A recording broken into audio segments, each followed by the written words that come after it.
Bonjour et bienvenue dans cette vidéo. Je tenais à faire cette vidéo pour vous expliquer un peu plus ce que c'est que l'HQ et l'HQA, hypnose quantique et l'hypnose quantique assistée. D'abord, dans ce premier volet, je vais vous parler de conscience modifiée. Qu'est-ce que c'est?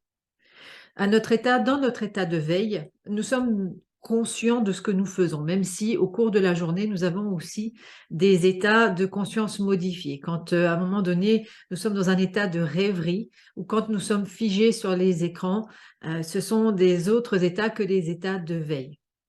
La conscience modifiée, elle porte différents noms. On peut l'appeler l'hypnose, on peut l'appeler la méditation, on peut l'appeler aussi de la sophrologie.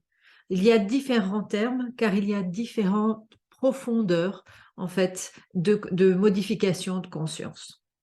Cette modification de conscience peut se faire de différentes manières. Certaines personnes utilisent même certaines plantes pour être dans ces états-là, ce que personnellement je ne conseille absolument pas. Pourquoi je vous parle de conscience modifiée?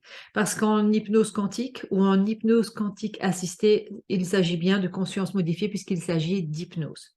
Quand vous faites vous-même le travail, donc c'est en hypnose quantique, je vous accompagne dans ces différents états de conscience modifiée. Quand c'est une hypnose quantique assistée, c'est une télépathe qui rentre dans cet état à votre place. Soit parce que la personne a des difficultés à rentrer elle-même en hypnose, soit parce elle ne le veut pas, tout simplement, ou parce qu'elle veut rester aussi à distance émotionnellement par rapport à ce qui pourrait être vu durant la séance.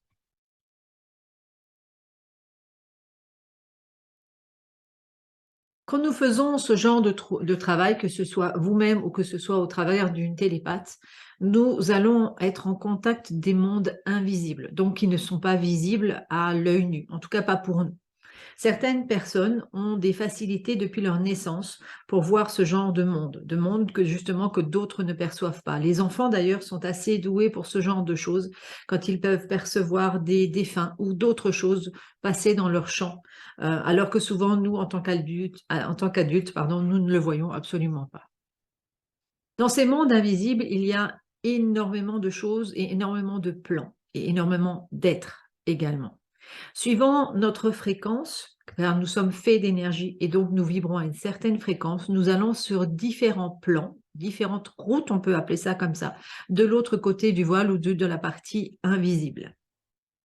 Sur notre plan, il y a du bon et du moins bon. Du côté du monde invisible, il en est de même. Souvent, les personnes qui viennent nous voir, c'est qu'il y a une problématique, je reviendrai sur ces points tout à l'heure, et on se rend compte qu'il y a des êtres qui ne sont pas visibles donc à l'œil nu dans notre état de veille, qui sont plutôt malveillants et qui se nourrissent ou qui nous manipulent depuis fort longtemps.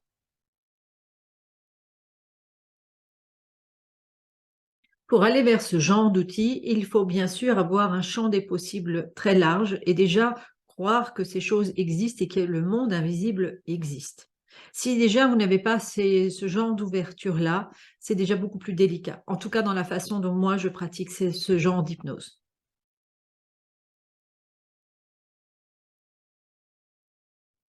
Alors pourquoi il est important de faire ce genre de session? Souvent, c'est lorsque nous avons déjà testé beaucoup de choses, beaucoup d'outils, que nous en arrivons à l'hypnose quantique ou à l'hypnose quantique assistée. Pour moi, il est important de ne pas faire ce genre de session pour s'amuser, pour voir si ça marche. Déjà, ce n'est pas du tout la philosophie dans mon travail. C'est qu'il y a une implication de votre côté également, parce que sinon, le résultat n'est absolument pas le même que si vous vous impliquez dans le processus. Je vous expliquerai ça un petit peu plus loin dans cette vidéo. Les personnes qui viennent vers nous pour ce genre de session ou qui désirent elles-mêmes faire ce genre de session ont souvent des problématiques qui se rejouent depuis longtemps, des cycles qui reviennent, des problématiques de partenaires, des problématiques professionnelles, des sensations aussi qu'elles ne sont pas à leur place sur cette planète, de ne pas avoir choisi cette incarnation ou des sensations, des sentiments qui reviennent régulièrement, de la tristesse, de la nostalgie, de la colère, sans même avoir cette impression de contrôler quoi que ce soit.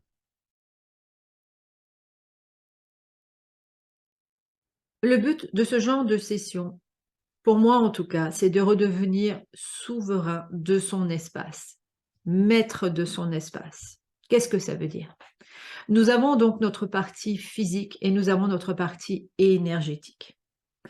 Lors de ces différentes sessions en hypnose quantique ou en hypnose quantique assistée, nous avons déjà pu remarquer qu'il y a sur de nombreuses consciences, je reviendrai sur ce terme, des interférences qui empêchent la bonne connexion entre la conscience et la partie physique, entraînant des blocages dans toute la partie physique. Quand nous travaillons, nous nous connectons à la conscience subliminale, qu'on peut appeler aussi parfois l'âme.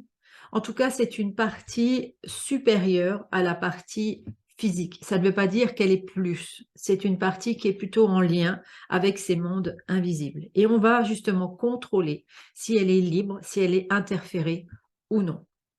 Le but de la session est de libérer la conscience pour que la communication se fasse à nouveau entre cette conscience et cette partie, cette conscience des parties invisibles et cette conscience dans la partie physique. Nous avons rencontré lors de sessions des consciences qui étaient enfermées et qui n'avaient aucun pouvoir de création. Donc, on retrouvait en fait une cliente dans sa partie physique, bloquée dans toute sa créativité. Il est donc important, en tout cas pour moi c'est très important, de faire en sorte qu'à la fin de chaque session, la conscience soit libre, de faire tout notre possible pour cela. Je voudrais ajouter quelque chose de très important. Ce n'est pas moi qui vais faire le travail et ce n'est pas non plus la télépathe, c'est votre propre conscience. Et pour moi c'est très important parce que ce n'est pas nous qui le faisons à votre place. C'est vous qui le faites. Dans ce sens-là, vous reprenez votre plein pouvoir, votre pleine puissance. Ça n'a rien à voir avec de l'ego, mais c'est en fait votre propre volonté, votre volonté de vie à l'intérieur de vous qui va faire toute la différence lors de la session.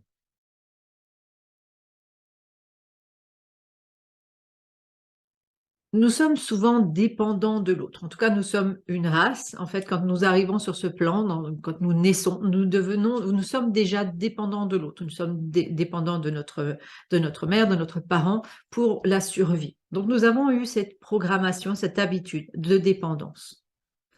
Dans ces sphères-là aussi, nous avons cette impression d'être petit et de dépendre ou d'avoir besoin de quelque chose d'extérieur.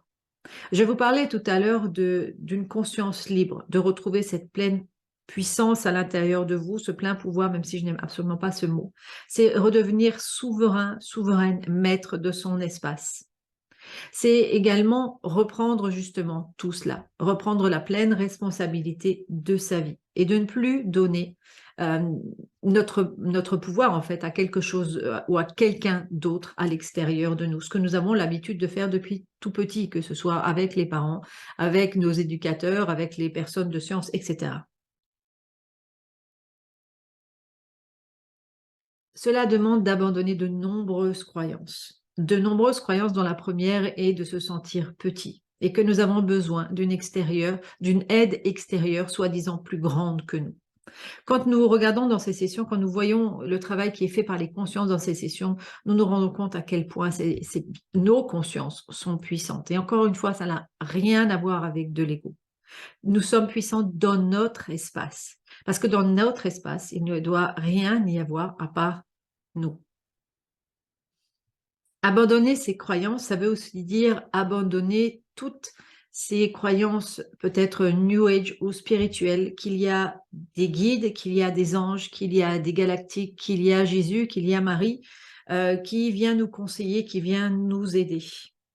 En fait, j'en parle plus précisément dans un atelier concernant les mondes invisibles, mais ce sont souvent des interférents qui mettent de beaux habits de lumière pour continuer leur manipulation. Je ne suis pas en train de dire que les êtres de lumière n'existent pas, mais tout est une question de fréquence.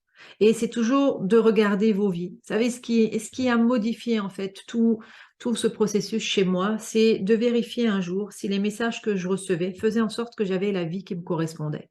Alors vérifiez cela. Si vous êtes en contact avec des guides, avec des anges, avec peu importe des êtres de l'invisible et que votre vie vous convient tout à fait, ben c'est OK. À ce moment-là, vous ne ferez sûrement pas appel à nous ou à moi pour une HQ ou une HQA. Par contre, si vous avez cette impression que malgré tous ces messages ou ces messages qui reviennent sans arrêt, les mêmes, et que pourtant rien ne bouge, à un moment donné, c'est intéressant de se poser les questions et d'aller vérifier. Vérifier si effectivement il y a de la manipulation derrière ces êtres qui peuvent parfois s'habiller de beaux vêtements.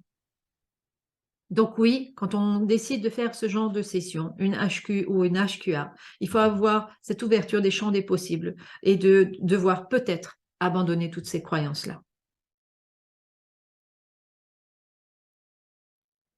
Alors, est-ce que ça marche à chaque fois?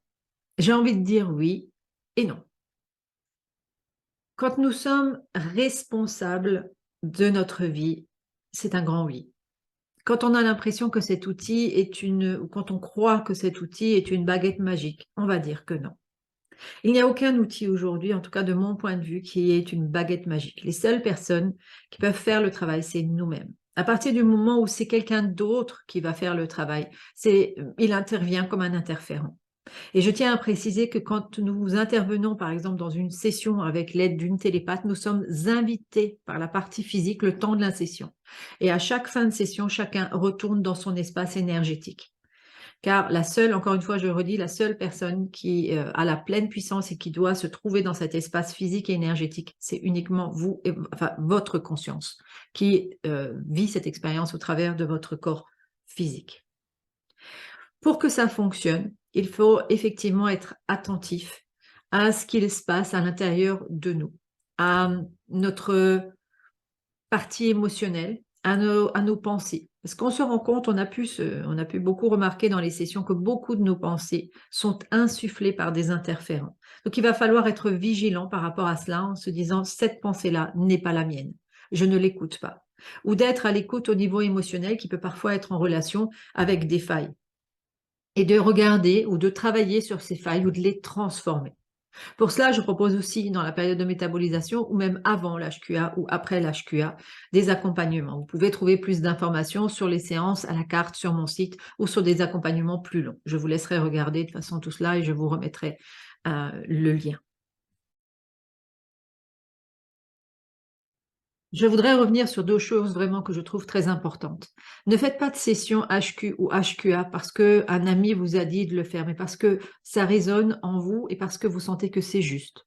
Que vous êtes aussi prête ou prêt à abandonner certaines croyances ou certaines façons de voir votre monde. Cela ne veut pas dire que ça sera d'office cela, mais c'est déjà cette ouverture, ce champ des possibles qui va faire que quelque chose puisse se passer. Et je vous conseille effectivement de regarder des sessions sur ma chaîne YouTube Vivessence pour pouvoir voir déjà comment nous travaillons, pour voir un petit peu aussi les énergies, si mon énergie est compatible, vous avez l'impression que c'est OK pour vous, mais surtout aussi parce que certaines sessions sont en résonance et que déjà là, le travail commence à se faire à l'intérieur de vous.